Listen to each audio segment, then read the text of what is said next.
Kali ini kita mau bedah sebuah tulisan dari tahun 2017 karya Agung Tamrin. Judulnya aja udah provokatif banget. Mereka yang kenyang tak akan pernah mengerti mereka yang lapar. Wah, judul ini benar-benar langsung menusuk ke inti masalah yang akan kita bahas. Tulisan ini langsung dibuka dengan kalimat yang, wah, nusuk banget. Kalimat ini seolah-olah jadi premis utamanya bahwa ada jurang pemahaman yang dalam banget yang nggak bisa diseberangi antara dua pengalaman yang berbeda. Dan tema inilah yang bakal terus kita eksplor.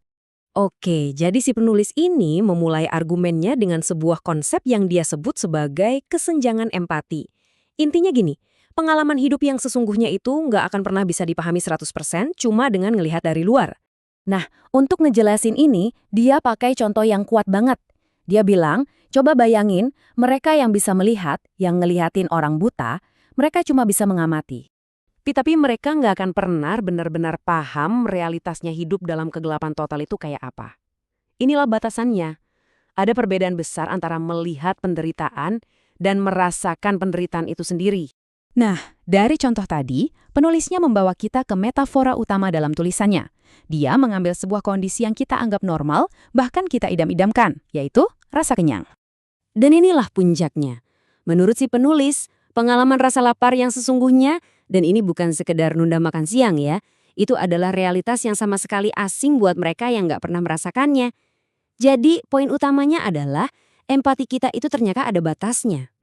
Gara-gara kesenjangan empati inilah, menurut penulisnya, muncul masalah berikutnya, kepura-puraan dalam kehidupan modern. Dia mengkritik perilaku kita sehari-hari sebagai semacam kepura-puraan besar. Coba deh perhatiin kutipan ini. Ini tuduhan yang serius banget loh. Katanya, kepedulian kita itu seringkali cuma performatif. Kita nunjukin simpati, kita ngomong kata-kata yang baik, tapi menurut dia, kita nggak benar-benar meresapi arti kepedulian itu sendiri. Ujung-ujungnya, kata si penulis, kita jadi kehilangan prinsip hidup yang paling dasar, yaitu menjadi berguna bagi sesama. Fokus kita udah bergeser dari kontribusi bersama menjadi sesuatu yang jauh lebih dangkal. Dan ini membawa kita langsung ke akar masalahnya. Jadi, apa sih yang menyebabkan semua ini? Si penulis nunjuk satu biang kerok yang jelas, individualisme. Tapi, tunggu dulu. Definisi individualisme di sini tuh beda banget dari yang biasa kita dengar loh. Si penulis ngebongkar individualisme sebagai semacam kekuatan penipuan.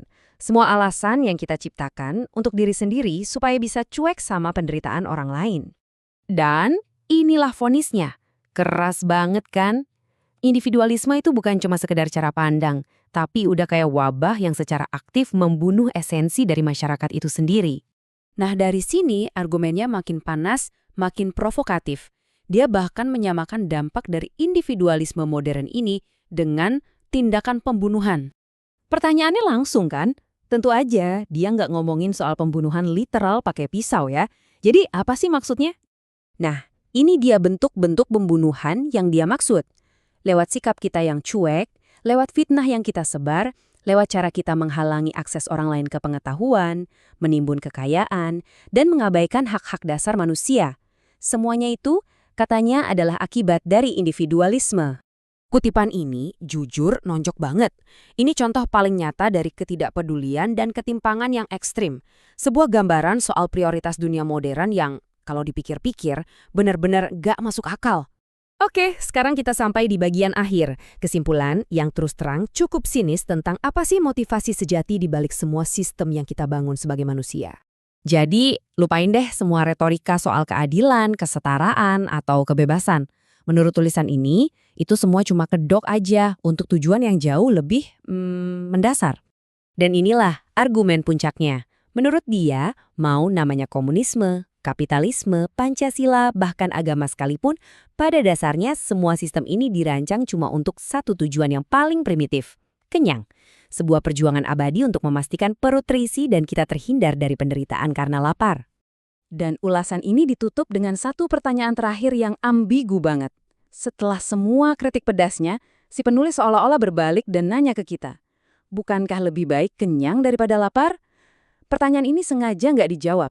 Tapi justru untuk kita renungkan. Mungkin inilah ironi terbesarnya.